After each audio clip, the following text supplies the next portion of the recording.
ଯେତେବେଳେ ଚାହିଁବେ ସେ ନାରୀ ତୁମକୁ ଦବ। ରାତି ଦିନ ରୁମ୍କୁ ଡାକିବ। ଯାହା ଚାହିଁବେ ତାହା କରିବ। କେବଳ ଏହି ନମ୍ବର ସହିତ ତାର ନାମ ଲେଖି ତକିଆ ତଳେ ରଖିଦିଅନ୍ତୁ।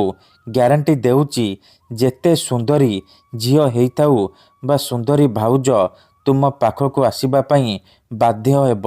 ଯାହା ଚାହିଁବେ ତାହା କରିବ। ଆଜ୍ଞା ହଁ, ଆଜିର ଏହି ଭିଡ଼ିଓଟିରେ ମୁଁ ଆପଣଙ୍କୁ ଶିଖେଇବି ଦୁନିଆର ସବୁଠାରୁ ଶକ୍ତିଶାଳୀ ବଶୀକରଣ ନମ୍ବର। ଏହି ନମ୍ବର ସହିତ ଆପଣ ଯେଉଁ ଝିଅ ବା ବିବାହିତା ନାରୀର ନାମ ଲେଖି ତକିଆ ତଳେ ରଖିଦେବେ ସିଏ ସେହି ସମୟଠାରୁ ଆପଣଙ୍କ ପ୍ରେମରେ ଦିବାନୀ ହେଇଯିବ। ଯାହା ଚାହିଁବେ ତାହା କରିବ। ଏହି ବଶୀକରଣକୁ କରିବା ପାଇଁ ଆପଣଙ୍କୁ କୌଣସି ପ୍ରକାର ମନ୍ତ୍ରତନ୍ତ୍ର କରିବାକୁ ପଡ଼ିବନି କିମ୍ବା କିଛି ବି ପଇସା ଖର୍ଚ୍ଚ କରିବାକୁ ପଡ଼ିବନି। କେବଳ ମୁଁ ଆପଣଙ୍କୁ କିଛି ନମ୍ବର ଶିଖେଇବି। ଆପଣ ସେହି ନମ୍ବର ସହିତ ଭଲ ପାଉଥିବା ଝିଅର ବା ସୁନ୍ଦରୀ ଭାଉଜର ନାମ ଲେଖି ତକିଆ ତଳେ ରଖିଦେବେ।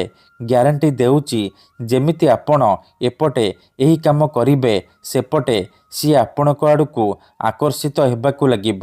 ନିଜେ ଆପଣଙ୍କ ପାଖକୁ ଆସିବ। ଯାହା ଚାହିଁବେ ତାହା କରିବ। ନମସ୍କାର ଫ୍ରେଣ୍ଡସ୍, ଓଡ଼ିଆ ଫଣ୍ଡା ଚ୍ୟାନେଲକୁ ଆପଣମାନଙ୍କୁ ସ୍ୱାଗତ।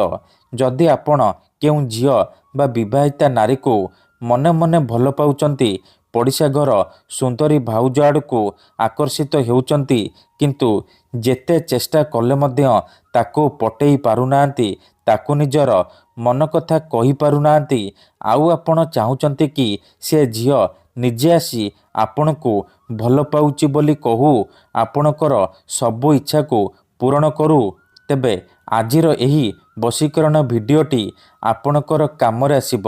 କାରଣ ଆଜିର ଏହି ଭିଡ଼ିଓଟିରେ ମୁଁ ଆପଣଙ୍କ ପାଇଁ ଆମର ତନ୍ତ୍ର ଶାସ୍ତ୍ରରୁ ଝିଅ ପଟେଇବା ପାଇଁ ବଶୀକରଣ ବିଦ୍ୟା ନେଇ ଆସିଛି। ନାରୀ ମୋହିନୀ ବଶୀକରଣ ବିଦ୍ୟା ନେଇ ଆସିଛି, ଯାହାର ପ୍ରୟୋଗରେ ଆପଣ କେଉଁ ବି କୁଆଁରୀ ଝିଅ ବା ବିବାହିତା ନାରୀକୁ ନିଜ ବଶରେ କରିପାରିବେ। ତାଠାରୁ ନିଜର ମନ ମୁତାବକ କାମ ହାସଲ କରିପାରିବେ। ତେଣୁ ମନରେ କୌଣସି ଖରାପ ଉଦ୍ଦେଶ୍ୟ କିମ୍ବା କୌଣସି ଖରାପ କାମ ପାଇଁ ଏହି ବଶୀକରଣକୁ ପ୍ରୟୋଗ କରିବେନି।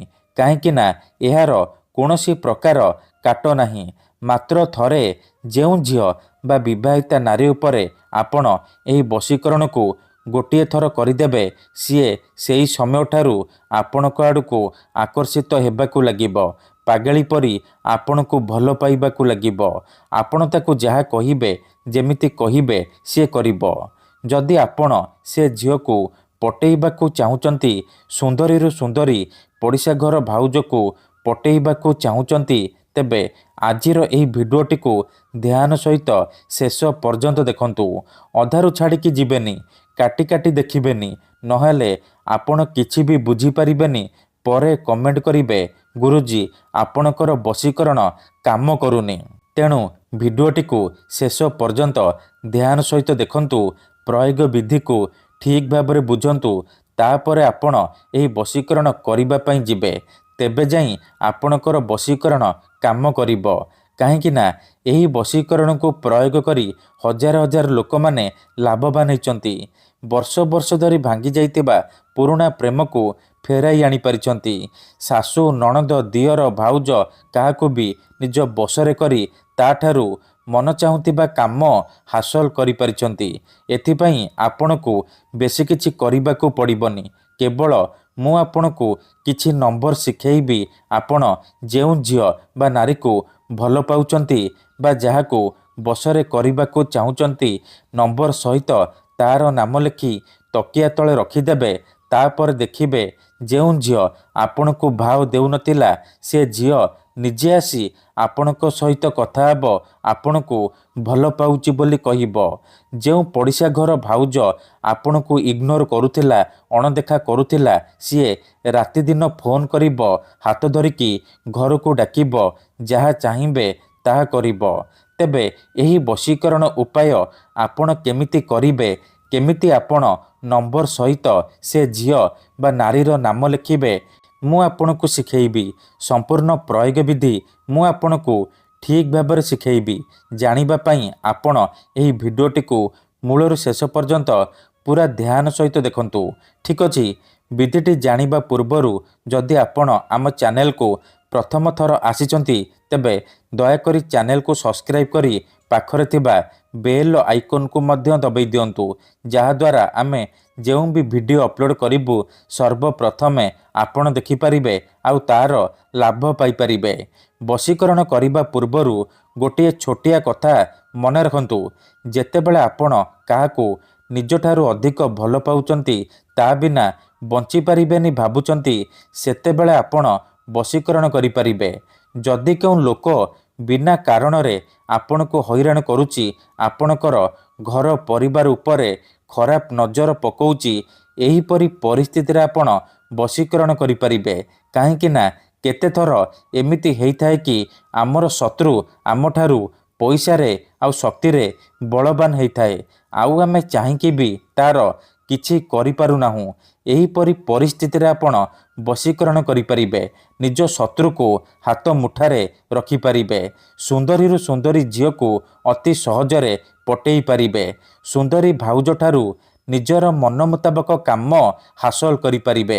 ତେଣୁ ଏହି ବଶୀକରଣକୁ ଆପଣ ଭାବିଚିନ୍ତିକି କରିବେ।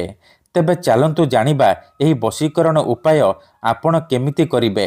ମନେ ରଖନ୍ତୁ, ଏହି ବଶୀକରଣ କରିବା ପାଇଁ ଆପଣଙ୍କୁ କୌଣସି ପ୍ରକାର ସାମଗ୍ରୀର ଆବଶ୍ୟକ ନାହିଁ କିମ୍ବା କିଛି ବି ପଇସା ଖର୍ଚ୍ଚ କରିବାକୁ ପଡ଼ିବନି। କେବଳ ଖଣ୍ଡେ ସାଧା କାଗଜ ଆଣିବେ ଆଉ କଲମ ଆଣିବେ, ଯାହାଦ୍ୱାରା ଆପଣ ଏହି ବଶୀକରଣ କରିପାରିବେ। ପ୍ରଥମେ ଆପଣ କ'ଣ କରିବେ, ଖଣ୍ଡେ ସାଧା କାଗଜ ଆଉ କଲମ ଆଣିସାରିବା ପରେ ଭଲ ଭାବରେ ହାତ ଗୋଡ଼ ଧୋଇକି ଏହି ବଶୀକରଣକୁ ଆରମ୍ଭ କରିବେ। ମନେ ରଖନ୍ତୁ, ଏହି ବଶୀକରଣ ବିଧିକୁ ଆପଣ କେବଳ ଶୁକ୍ରବାର ଦିନ କରିବେ। ରାତିରେ ଶୋଇବା ପୂର୍ବରୁ କରିବେ। ଠିକ୍ ଅଛି। ନିଜର ଶୋଇବା ଘରେ ବା ଶୋଇବା ରୁମ୍ରେ ଆପଣ ଏହି ବଶୀକରଣକୁ କରିବେ। ପ୍ରଥମେ ଆପଣ କ'ଣ କରିବେ, ଦକ୍ଷିଣ ଦିଗକୁ ମୁହଁ କରିକି ବସି ପଡ଼ିବେ, ଯେମିତି ଆପଣଙ୍କୁ କେହି ଦେଖିବେନି କିମ୍ବା ଡାକିବେନି।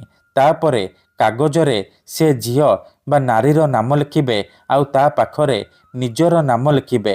ଦେଖନ୍ତୁ, ମନେକର ଆପଣ ଯେଉଁ ଝିଅ ବା ନାରୀକୁ ପଟେଇବାକୁ ଚାହୁଁଛନ୍ତି ତାର ନାମ ହେଉଛି ସବିତା ଆଉ ଆପଣଙ୍କର ନାମ ରାକେଶ। ତେବେ ଆପଣ ପ୍ରଥମେ ଲେଖିବେ ସବିତା, ତା ପାଖରେ ଲେଖିବେ ରାକେଶ। ନାମ ଲେଖିସାରିବା ପରେ ତା ତଳେ ଆପଣ 3ଟି ନମ୍ବର ଲେଖିବେ, 786 ନମ୍ବର ଲେଖିସାରିବା ପରେ ତା ତଳେ ଆପଣ ଗୋଟିଏ ମୁସଲିମ ବଶୀକରଣ ମନ୍ତ୍ର ଲେଖିବେ, ୟା ଆଲ୍ଲା ଲାଏଲା ରଫିଓ। ଏହି ମନ୍ତ୍ରକୁ ଲେଖିବେ। ମନ୍ତ୍ର ଲେଖିସାରିବା ପରେ କାଗଜକୁ ଭଲ ଭାବରେ ମୋଡ଼ିକି ଡାହାଣ ହାତରେ ମୁଠେଇକି ଧରିବେ ଆଉ ଆଖି ବନ୍ଦ କରିକି ସେହି ଝିଅ ବା ନାରୀକୁ ମନେ ମନେ ଭାବିବେ। ତାପରେ ଏହି ମୁସଲିମ ମନ୍ତ୍ରକୁ 7 ଥର ପଢ଼ିବେ, ୟା ଆଲ୍ଲା ଲାଏଲା ରଫିଓ, ୟା ଆଲ୍ଲା ଲାଏଲା ରଫିଓ। ଏହିପରି ମନ୍ତ୍ରକୁ 7 ଥର ପଢ଼ିବେ। 7 ଥର ମନ୍ତ୍ର ପଢ଼ି ସାରିବା ପରେ କ'ଣ କରିବେ, ମୁଠା ଖୋଲିବେ ଆଉ ସେ କାଗଜରେ ଗୋଟିଏ ଥର ଫୁଙ୍କିଦେବେ।